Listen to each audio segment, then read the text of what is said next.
Dear students, welcome again.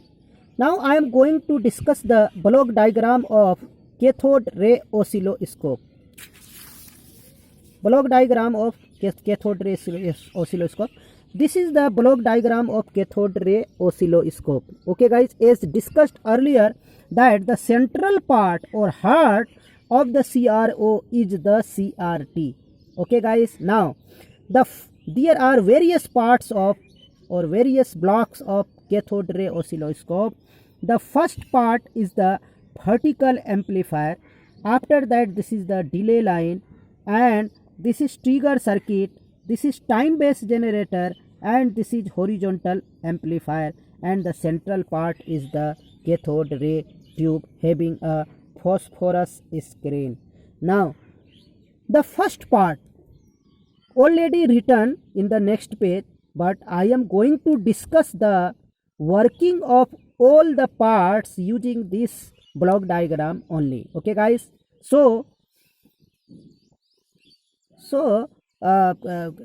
take attention into the working of this CRO. तो आप देख सकते हैं कि इसमें वेरियस ब्लॉक्स हैं.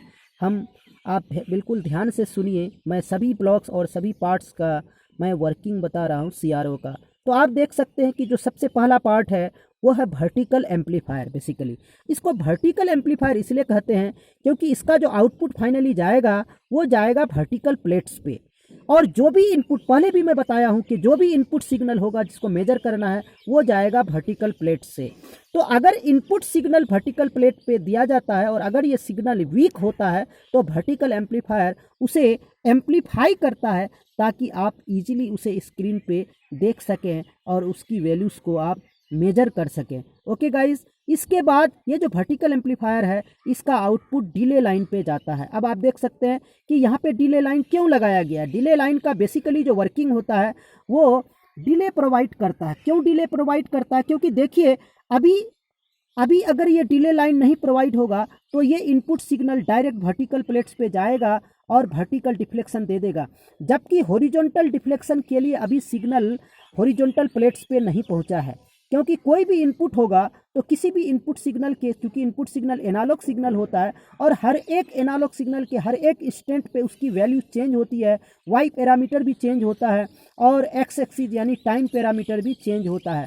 तो वाई एक्सिस के अलोंग तो डिफ्लेक्ट कर देगा, लेकिन टाइम एक्सिस यानी हॉरिजॉन्टल एक्सिस में अभी डिफ्लेक्शन के लिए सिग्नल नहीं पहुंचा है तो उसकी वैल्यू अभी 0 बताएगी.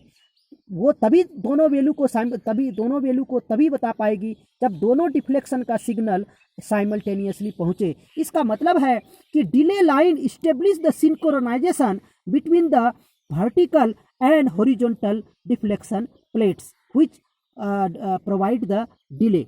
ये डिले पिको सेकंड में होता है, लगभग 200 पिको सेकंड के आसपास होता है ये डिले टाइम. तो आप देख सकते हैं कि वर्टिकल प्लेट्स का आउटपुट डिले लाइन में जाता है, उसी का एक पार्ट आउटपुट सिग्नल चला जाता है ट्रिगर सर्किट में. और ट्रिगर सर्किट नाम ही है ट्रिगर का मतलब ही होता है ऑन. तो ट्रिगर सर्किट का काम होता है कि टाइम बेस जनरेटर को ट्रिगर करना यानी ऑन करना. जैसे ही input signal, amplified input signal trigger circuit पे आएगा, ट्रिगर सर्किट वैसे ही टाइम बेस जनरेटर को स्टार्ट कर देगा. एंड टाइम बेस जनरेटर का काम होता है कि ये एक कॉन्स्टेंटली इंक्रीजिंग फंक्शन यानी रैंप सिग्नल यानी साउटूथ वेवफॉर्म को ये जनरेट करेगा. और देख सकते हैं कि ये जो टाइम बेस जनरेटर साउटूथ वेवफॉर्म को जनरेट करेगा वो चला जा रहा है हॉरिजॉन्टल एम्पलीफायर में.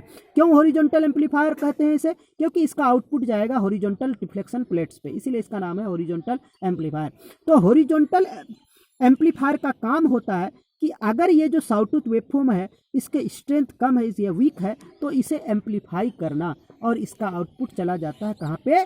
हॉरिजॉन्टल डिफ्लेक्शन प्लेट्स पे. तो साउटूथ वेवफॉर्म का काम है इलेक्ट्रॉन बीम को हॉरिजॉन्टल डायरेक्शन में डिफ्लेक्ट करना, और इनपुट सिग्नल का काम होता है जो कि वर्टिकल प्लेट्स पे दिया जाता है, उसका काम होता है वर्टिकल डायरेक्शन में डिफ्लेक्ट करना. इसके बाद यहाँ पे एक स्क्रीन है, और स्क्रीन के बारे में पहले ही बता चुका हूँ कि स्क्रीन फ्लोरेसेंस होता है. जिस पॉइंट पे इलेक्ट्रॉन बीम टकराएगा वो पॉइंट चमकने लगेगा और वो टकराएगा इनपुट सिग्नल के शेप के हिसाब से. then you will observe that this is the input signal. तो ये पूरा का पूरा जो पार्ट है ये यही है ब्लॉक डायग्राम ऑफ ऑप-एम्प कहते हैं। एग्जाम में पूछा जाएगा कि draw the block diagram of op-amp and explain each blocks, तो आपको इस तरह से एक्सप्लेन करना है और एक्सप्लेनेशन ऑलरेडी इसमें लिखा हुआ है, आप वन बाय वन आप देख सकते हैं। मैंने जो भी बोला है वो आपको मैंने वीडियो में एक्सप्लेन कर दिया है with the help of block diagram. तो okay guys, in the next lecture I will explain the application, various applications of CRO like amplitude voltage measurement, time period measurement, frequency measurement and frequency measurement से हम देखेंगे। दो तरह का frequency measurement का तरीका है, टाइम पीरियड मेजरमेंट से और एक लिसाजस पैटर्न से।